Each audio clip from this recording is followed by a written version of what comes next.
Look, if you give me an opportunity to talk about Surface Duo, I'm probably going to take it. So let's hope that Zach from Windows Central is okay with me using a brief Twitter interaction here as a jumping off point to kind of dig a little bit deeper into this topic. Let me show you what he tweeted here, and we'll go from there. So Zach tweeted, Surface Duo would be like, wait.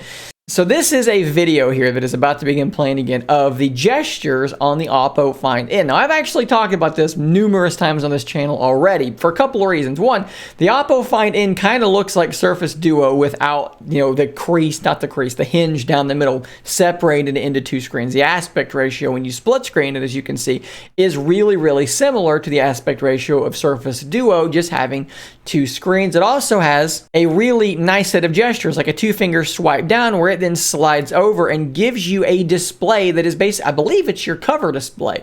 So your exact layout to launch another app. And that's really, really similar to what Surface Duo does in the sense that on Duo, when you launch another app, you still just have your home screen over here. Well, what we're talking about is, yeah, you launch an app and then you still have your home screen on the other side. So that's really similar to Duo in a way. A split screen gesture like that is a really great thing to have. The Z Fold 4 is supposed to have a two-finger swipe from the side to get into a similar split screen thing, but the biggest difference is on the Oppo Find N, you get a familiar layout. You get your home screen, something you're used to launching apps from. Most of us could probably launch an app on our phone, on our home screen, on our launcher without even looking, with our eyes closed. We know where the icons are. We can just find them, again, with our eyes closed. But an alphabetical list does not provide you with that sort of muscle memory. So I think what Oppo's doing here is better for the same reason that what Surface Duo does is better, because you have a home screen, the muscle memory is still in place. Zach then doubles down and says, if the next Surface Duo or Surface Phone, and I think it's important that he said phone because it might not be a Surface Duo, isn't a single screen foldable with gestures similar to this, I'll eat my Surface Duo one, calling it. Now, I would not want to eat a Surface Duo of any kind. Glass would not be fun to chew. So, of course, I responded to this and we had a brief little interaction. So, I want to kind of dive into this conversation. I'll leave these tweets on the screen for a minute so you can just kind of read what was said, but I'm going to dig a little bit deeper here. What would happen in my mind if Microsoft said, okay, yeah, we tried the dual screen thing, and for whatever reason, we just don't think that it's working, and we need to abandon that, and we need to go to a single folding OLED display? Well, the first thing we have to talk about is the fact that we saw those rumors, those reports a couple months back that LG was making this 360 foldable screen, and that perhaps Microsoft had been in contact with them about creating a prototype of that sort of device. You know, one of the biggest things about Surface Duo is that it can fold 360-ish degrees around, so that you don't need a cover display. You don't need a cover display because you can just do that and use phone mode. Well, that would be a way that this device could differentiate itself. In case you don't remember what I'm talking about here, this is a very brief video from LG. Let's skip forward. I don't think I have to go very far. Oh, here it is right here.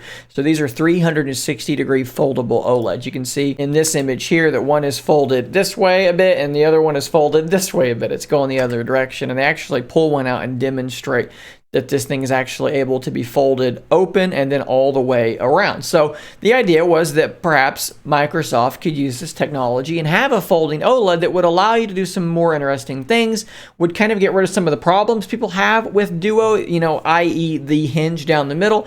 But it would also allow them to maintain that 360 fold, which is important for postures, right? I use the tint mode all the time to play videos and things like that. That would still be necessary. It would also prevent them from needing a cover display because you could just fold it all the way around. Well, as you can see here in these tweets, I don't know what intel Zach has, but Zach does tend to have the inside track on a lot of these things. So as with any rumor that is this far out with effectively nothing confirmed at all, we're going to treat all of this as sort of just being hypothetical fun to talk about, right? If Duo 3 comes out and it looks like Duo 2 but improved and it's two screens, we're not going to go, but he said, we're just talking about this stuff. We're really, really far out. But at any rate, he does say, I don't expect them to use a 360 folding screen yet. Now, this may just be because this tech is still really, really early days. It may just not be ready for prime time, right? I mean, the normal folding screens are just now getting to a point durability-wise where we can start to feel really comfortable with them. They're getting really good. A 360 folding screen might be many years behind that. It may also be that that type of tech would be prohibitively expensive. One of the other big complaints about about Duo is that it's too expensive. So maybe going with that tech would make it $2,000.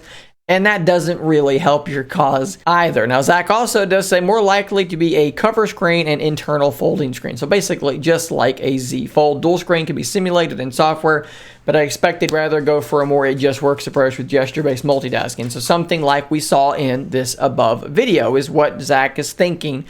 Seems like if you put a gun to his head and said, what do you think the Duo 3 is going to look like? It seems like that's kind of where his head is at right now, which is a very interesting thing. Again, very hypothetical. This is not an outright, report on Windows Central. This is what Duo 3 is going to look like. So we're going to take it easy here.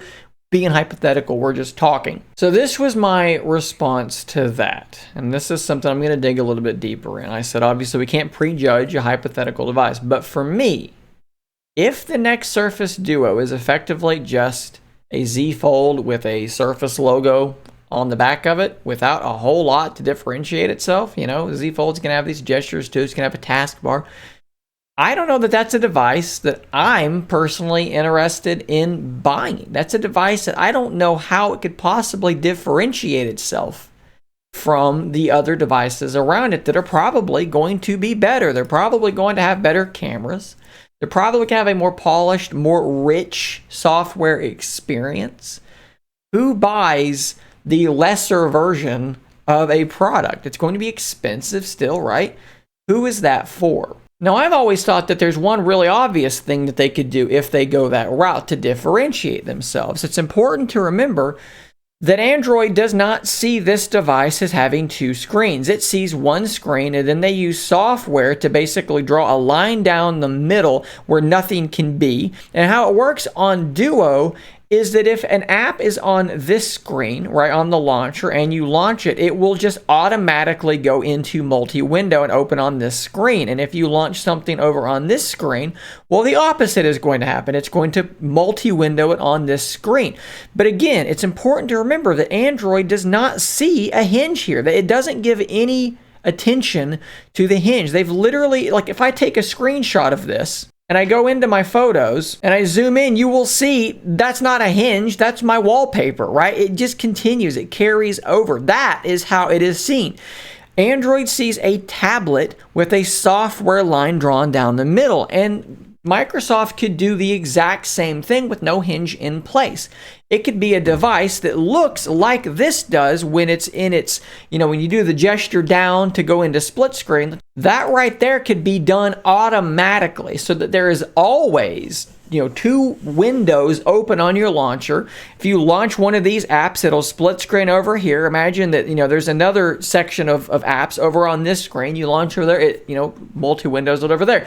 They could do the exact same thing that they're doing here on Duo without needing to be two screens. And then the benefit there is that when you span the app across both virtual screens, there's nothing in the middle. You just get an uninterrupted larger screen, and then that would work just the same. So basically what you would be doing is you'll be swapping the default, right? So on Fold, you could say that the default is to span the app.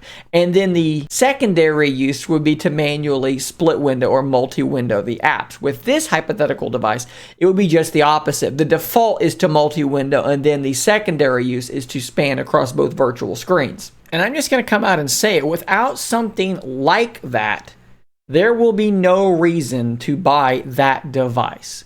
If it doesn't have either a piece of hardware like a 360 folding hinge to differentiate it, something that Microsoft can say, yeah, we know there's a Z Fold, but look what we can do. This is why we're better. This is why we're different. Or a software implementation to say, yes, I know there's a Z Fold, but what we're doing is radically different. We're not focused on full screen. We're focused on multi-window. This is still a Surface Duo. It's just a Surface Duo that is better at spanning now. Without something like that, some way to differentiate themselves, just my personal opinion here, that device is a failure. That device is not something that I'm going to have any interest in buying. If all it is a Z Fold with a Microsoft logo on the back, the Z Fold is going to be the better device to purchase. It's going to be the better device all around. Yes, there were people that complained about the hinge down the middle, but I'm just going to say it. Those are not Surface Duo users. Those of us that get Surface Duo, we don't mind the hinge. In fact, we like that it's there. It actually makes us use the device differently. It is, again, I've said this a million times, there's a reason that I have a monitor here and then a monitor here and not one big ultra wide. My brain uses two monitors differently. And yes, if Windows had some software where you could draw a line right there and say, treat them like two separate monitors, I could probably get 95% of the way there, right? But if I don't have that, if it's just one monitor and I'm going to be tasked with manually using, Windows software that it has now to put a window here and a window there, I'm not going to like that. I'm going to wish that I have my two monitors back. And I think that that is a pretty good parallel with what we have with Duo versus the Z Fold currently. Yes, the Z Fold can do multi-window, but it's not automatic. It's a manual process, and in my experience, I only use it when I absolutely really have to, whereas on Duo, I'm doing two apps at once all the time because it's automatic. And it is my personal opinion now that no amount of software, no amount of taskbars and side panels can replicate what Surface Duo does. You would have to literally take that software and put it on a single folding OLED. You would have to actually one-to-one replicate it. You can't cheat your way there. If Microsoft sacrifices that utility, that use case, and that feeling, the essence of Surface Duo, to appease the people that didn't want a hinge down the middle, I will tell you that they themselves have lost the plot and the very soul of Surface Duo is dead. Is that dramatic? Yes. Am I being 100% serious? Maybe there's a little bit of exaggeration there, but you get what I'm saying. Again, keeping in mind that all of this is very early days, all of this is speculation and pretty hypothetical at this point. I would love to know what you guys think about this in the comments down below. Let me know what you would think if Microsoft released a device like this. What kind of software would you have to have in that device for you to be willing to purchase this thing? Please do sound off in those comments. If you enjoyed this video, don't forget to subscribe on your way out so that you don't miss more content just like this. And until next time, stay nerdy, my friends.